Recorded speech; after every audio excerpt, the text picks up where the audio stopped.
Was your flabbergasted at the Robert Jenrick Day? No, because if you'd said, give me a list of the most likely Conservatives to defect to reform, he would have probably been at the top of it.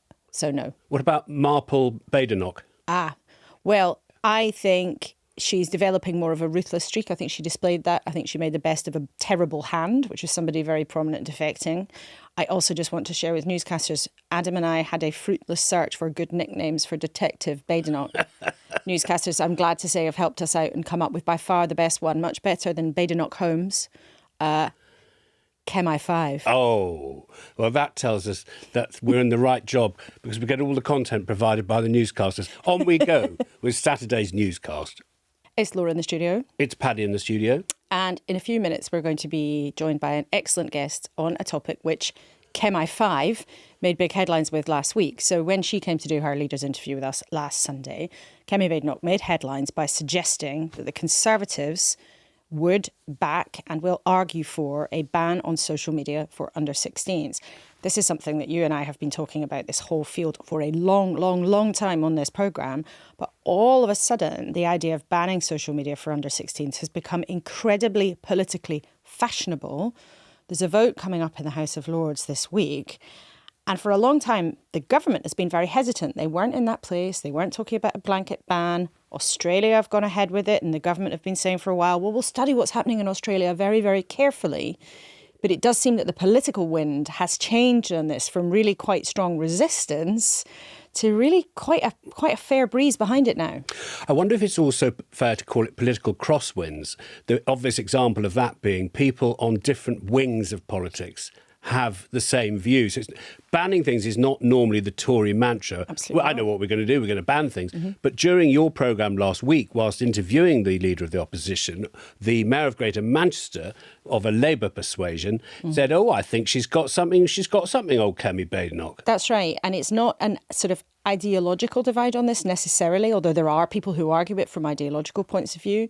But I think that the political appetite for it has moved, actually mirroring the level of public concern which has grown. And you and I have both interviewed over the years families who have been absolutely devastated by the worst excesses of what can come online. And it's not surprising, therefore, that you get families and some campaigners making this case, I think, out of a sense perhaps of frustration, of a sense of powerlessness, that what happens on the internet is somehow, it's so big, it's bigger than any one government, it's certainly bigger than any one family.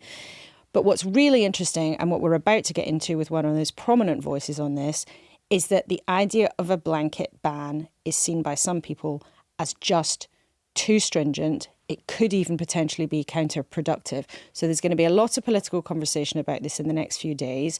But this afternoon, we thought, why not really get into this and try to understand all the different swirling interests that are competing here? Yes, because the blanket ban, it's argued, doesn't address the tactics, the algorithm, the deliberate rage baiting. It could be analogous to as cars grew in the 20th century. It wasn't just the speed they were travelling, it's what kind of safety measures were required inside the car and outside the car. So if you just had a speed limit and said, this will answer all speed issues, all road safety issues, it doesn't, because you have to have bumpers made of the right materials, you have to have them at the right height, they hit children, they go outside schools, you have to have different bollards. Mm-hmm. So actually the people against the blanket ban include parents who've lost children to events surrounding social media. That's right. So shall we get on with our conversation then with one of them, Ian Russell, who people will recognise from the news, we've spoken to in various different interviews of the years. Ian terribly sadly lost his daughter Molly in 2017. She took her own life. And the inquest into what happened to her death concluded that social media content, and I'm going to use the quote because it is the actual quote, but I also think it sounds terribly bald and terribly banal for something that happened that was so appalling. But the finding of the inquest was that social media content contributed more than minimally to her death. But with incredible courage and resolve, Ian has become one of the foremost campaigners on this issue. He's been working on it for years and years. Initially, I think, trying to get politicians to listen at all, trying to get the tech companies to engage at all, but now has become one of the most foremost experts in this area. Thank you so much for joining us. It's great to have you with us. I think a lot of people listening might think you've given so much to campaigning for kids to be safe online, so automatically you'd be in favour of stopping them being able to see social media. That might appear to be the case, but I think that's the crux of this matter.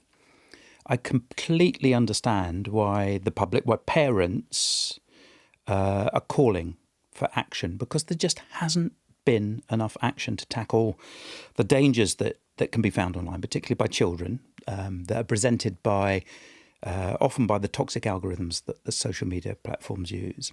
And there just hasn't been enough done. So I completely understand that, completely support that, and I'm calling for that.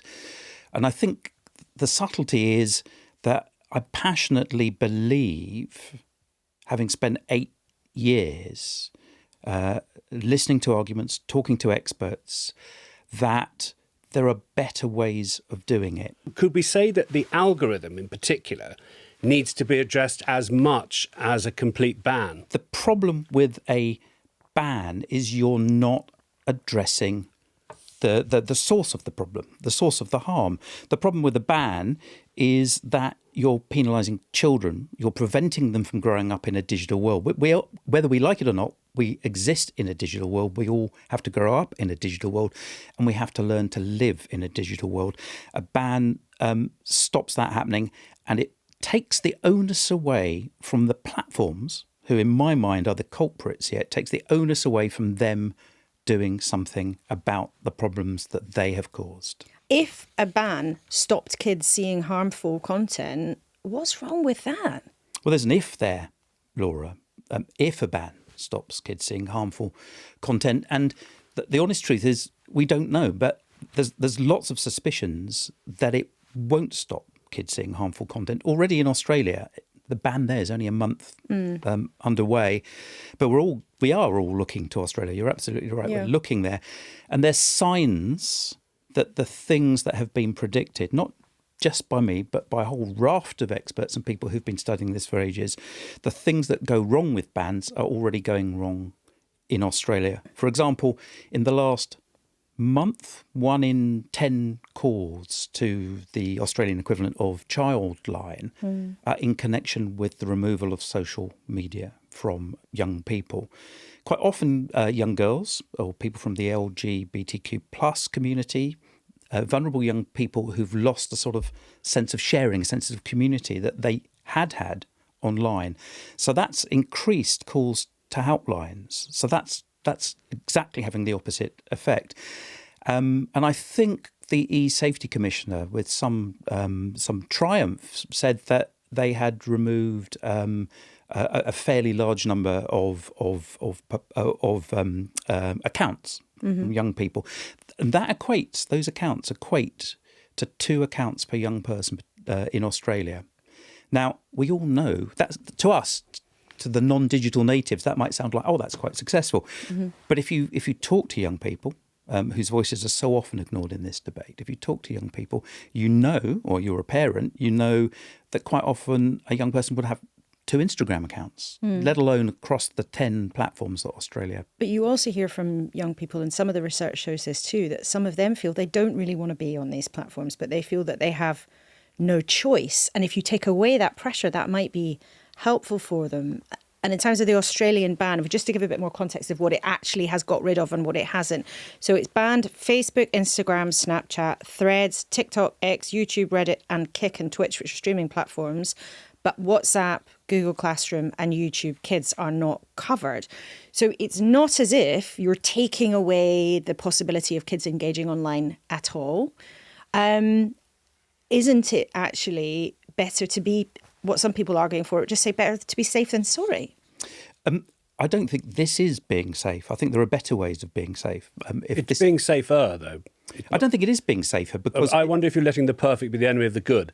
Because what we could do is take comfort from watching what happens in Australia. So you introduce concerns, the British government listen to you, and you've written a letter, which we'll come to in a minute. And then we learn our own system, because we can look at what went right and wrong in Australia. I tell you what's important is that we always listen to the evidence. And there isn't enough evidence surrounding bans. So it is important we watch what happens in Australia and learn.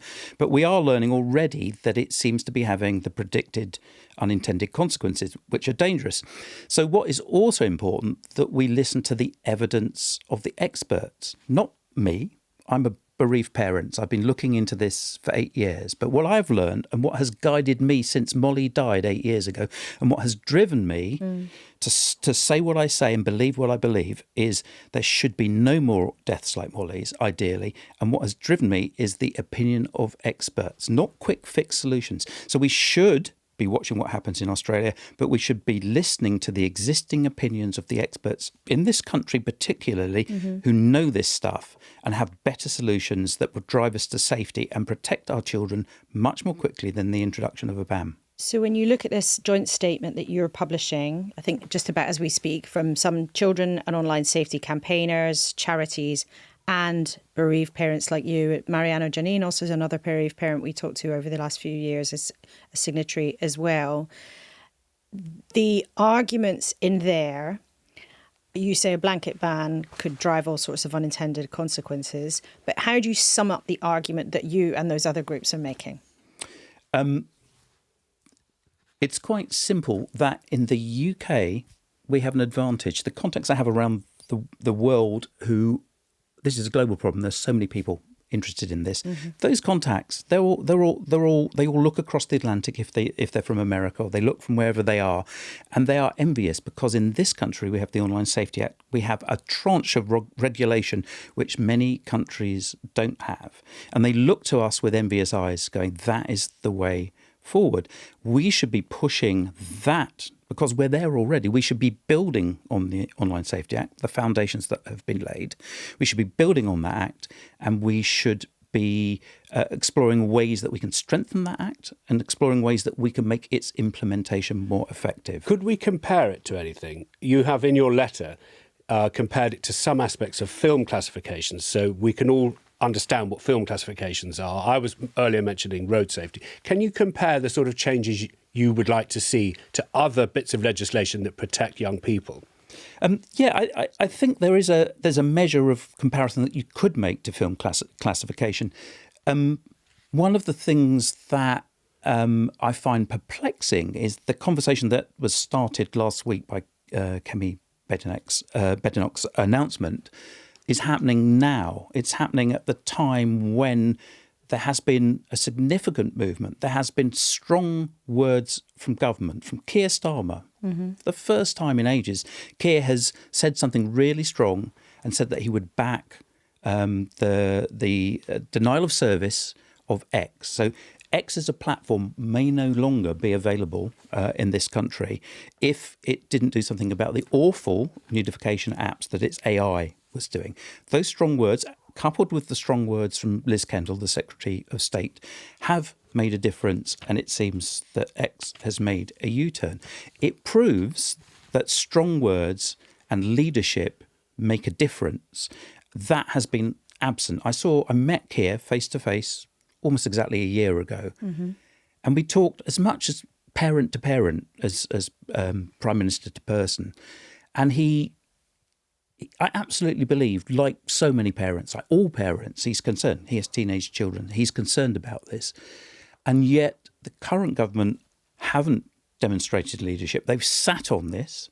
They have, for example, commissioned research by academics. Dr. Amy Auburn's research was commissioned by the previous Secretary of State, Peter Kyle. That is sitting there. She delivered that research early last year, she says. Early last year? Early last year, that's what she said this morning. And that's sitting there, and they have chosen not to publish that research. Why do you think they've chosen not to publish it? I can only guess. But that research is the sort of thing that we should be listening to, because these are the people, the academics, the people who understand, who dig deep, and they understand it. And yet we have other members of the current government who are saying that they will turn to other people, more popular people who write books and equally passionate about making the world safer. But their evidence is based on what happens in America. Their evidence and their beliefs. I've heard them say is based on the fact that Congress won't do anything. And there's the point. Congress might not be doing anything. We already in this country have a huge head start because we have the Online Safety Act. I just want to remind people that Keir Starmer said this week, all options are on the table, whether that's under 16s on social media or an issue I'm very concerned about, under 5s and screen time. But it does feel very much that the political winds are changing. You even had the Health Secretary, Wes Streeting, basically saying, well, I think there should be a social media ban for under 16s. And if people are listening to rather than watching this, Ian, there was a little hint of an eye roll there when I mentioned that. Do you think politicians are just jumping on a bandwagon now? They may be. I don't know. But if any politician uses this for political gain, then that's quite frankly disgraceful. This matter transcends the sort of cross-party politics. When the bill was going through Parliament, there was consensus across the floor of the House. It went through because we need to do something. If someone is using it for political advantage, I would find that disturbing. The parents, the other bereaved parents that I know, are also horrified. And many of them have said things like, this is not something that should be a party political issue. This is not something that should win votes. This is something that all parties should unite behind. This is, should be evidence-based, and parties should get together to do what's best for the safety of our children. That's what's really important. Ian, I wonder if it goes like this, your argument, and it's a letter being released now, signed by at least 40 people, 40 organisations, that a blanket ban gives these companies cover. Because what you're trying to do is make the companies look at their behaviour, their algorithms. And it's almost like we talk about protecting children, but you're using the argument about children to protect us. Because if I'm reading you correctly, it's the behaviour directed at people of all ages, including children, that you want to attack. I think if a ban were to go ahead now, one of the unintended consequences would be to put the Online Safety Act in neutral. It's taken too long. There's no question about that. Ofcom have been too timid. They need to change the way in which they work as a regulator. They're responsible for implementing the act. That has to be different. But it is now just beginning to work. So we find ourselves in a situation where we have an Online Safety Act that is just beginning to make a difference. We find ourselves in a situation where we have political voices that have been strong enough to make a difference, and yet we may be looking in a different direction and trying to go back to an unproven experiment that Australia is using, when we should be pushing forward with something that is built on evidence and far more likely to deliver safety for our children. I just wonder, newscasters are a smart bunch, and many of them will remember that it was Kemi Badenoch as a government minister who acted to remove a more stringent setup in the Online Safety Act when it was going through Parliament. Now, we don't need to rehearse the arguments around that. It was about the notion of legal but harmful, but it ended up not being in law because she wanted to protect freedom of speech. How does it seem to you that she's now using the arguments about safety? It's very hard to see it anything other than political opportunism. The politics these days is increasingly about popularity. So if you can back a measure that seems to have an impact in terms of popularity, that's sort of what will happen. And if you look at the other people who, as Paddy said, the Mayor of Greater Manchester and Wes Streeting, who have come out in favour of that, they have some political manoeuvring to do at the moment. If that's what they're doing, it's disgraceful, and it shouldn't be for those reasons. What people should do is think about this, think deeply about this, and listen to the body of evidence that is there from the experts, publish the reports that the government themselves have commissioned, so that we can hear the latest up-to-date information and make proper judgments on this. One of the things I find really amazing is that your letter talks about the benefits of social media connection. And given what's happened in your family, it makes it such a powerful paragraph to read. You talked about connections, positive influences on minority communities who find connections and grow their sense of identity. And to speak in terms of the positive aspects of social media makes you a very, very different sort of opponent for the social media companies. Your argument really is taking me into the living room of a family, trying to work out what to do with the best. They want their children to benefit from technology, and they want to know how. So what can we say to parents listening who've heard us talk about the politics and the U-turns and the policies in Australia? What should a newscaster who's got a 13-year-old child do practically whilst everyone else argues? So that the most important thing you can do is discuss your social media habits amongst your family. So, find out what your children are doing and share your problems and issues with social media with your children. Talk about it openly. It changes fast. And I think there's a real way to communicate as a parent, because you can ask advice of young people. Young people know better and quicker how to navigate our digital world. And they're actually quite savvy. Because the other side of the coin, regulation by itself wouldn't be enough. We need education. And that can sound quite daunting and time consuming. But it actually is, I think, the first steps, and they're the biggest steps, are much easier to take than you think. If I go into a school and talk to children, you can talk to a 11-year-old or 13-year-old, and you can explain about some of the tricks that social media do. You basically... Name one. Social media only makes money when you're on the platform. So social media, psychologists many years ago said that little dot that says you've got a notification, you should look in that app for something, is red, because it's very, very slightly harder for us to ignore something that's red because we want to sort of scratch it in a way than if it had been green. So that makes you push that button. Then when you're in there, there's another one, infinite scroll. The inventor of infinite scroll says he wishes he'd never invented it. Yeah, that's right. He said it's only one line of code, and the companies could change that. This is interesting because in a family, I'm sharing it as a parent. I'm sharing it with the child, saying, "Do you know today I did 4.5 hours on Insta?"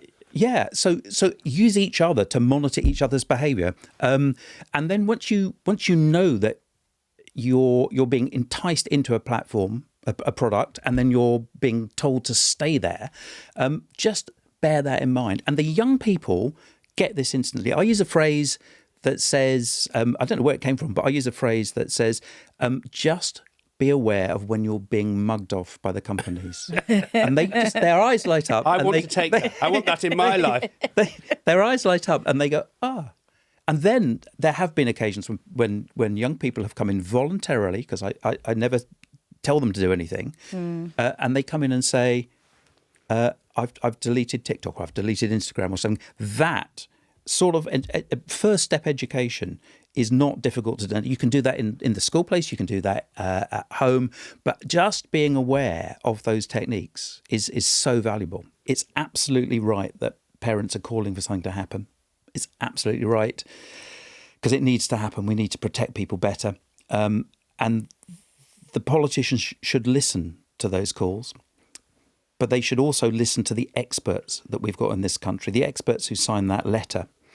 And then they should base their judgment on what is best in terms of safety for young people. Thank you very much indeed. Thank you. What do you make of the conversation? You've met Ian so many times. I just think it's fascinating to hear someone argue in a really nuanced way in a world that is often presented as very, very black and white. And I think he's got a lot of food for thought for the people who'll be voting on this and discussing it in the next couple of weeks in Parliament. There are really strong views on this issue. And newscasters, please do let us know what you think. And if any of these issues are worrying you, there is lots of help available on the BBC Action Line, which is always at www.bbc.co.uk/action line. But am I not right that another bereaved mother says she can get behind a ban? Yes. So we really are in a very difficult world to navigate. It is very difficult because I think there isn't a clear view, and this is why it's hard for government. But I have to say I was very struck by what Ian said about the political debate. He said that bereaved parents are horrified by how this is being politicised. And he said it would be disgraceful if people are doing this for political opportunism. Now, of course, Wes Streeting and Kemi Badenoch would both deny that they're doing this for political opportunism. But it is an interesting and I think a significant development. And this is a debate for a long time when campaigners thought politicians were ignoring them. Politicians are no longer ignoring them, But there is also clearly a concern that they are being somehow manipulated or taken advantage of. So Ian saying bereaved families are horrified by how this has become politicised, I think is quite significant. West Keating's statement is, no one would dispute when I was growing up that being able to use tools like hammers or a saw was a good skill set for us to learn as young people. What would never happen was a nursery or primary school child being given a box of nails to get it on with them. Every time an issue comes up, the social media firms say they are taking banning decisions and they're working with law enforcement. They do. And Meta, TikTok and X have all said, you know, they've got the safeguards. Their safety teams are working round the clock. They take these things seriously. The regulator, Ofcom, who's often accused of not taking this seriously enough or not being aggressive enough in enforcement, has said that they will step up efforts to push the social media companies on things if they're not willing to do so themselves. So lots and lots of action on this debate that we've talked a lot in the last few years about on Newscast and on the TV and on the radio, but has really become a political debate that is very vigorous, very prescient and happening right now. That's all for Saturday's Newscast here on BBC News, but you can keep listening to the rest of our conversation on BBC Sounds or wherever you get your podcasts. Goodbye for now.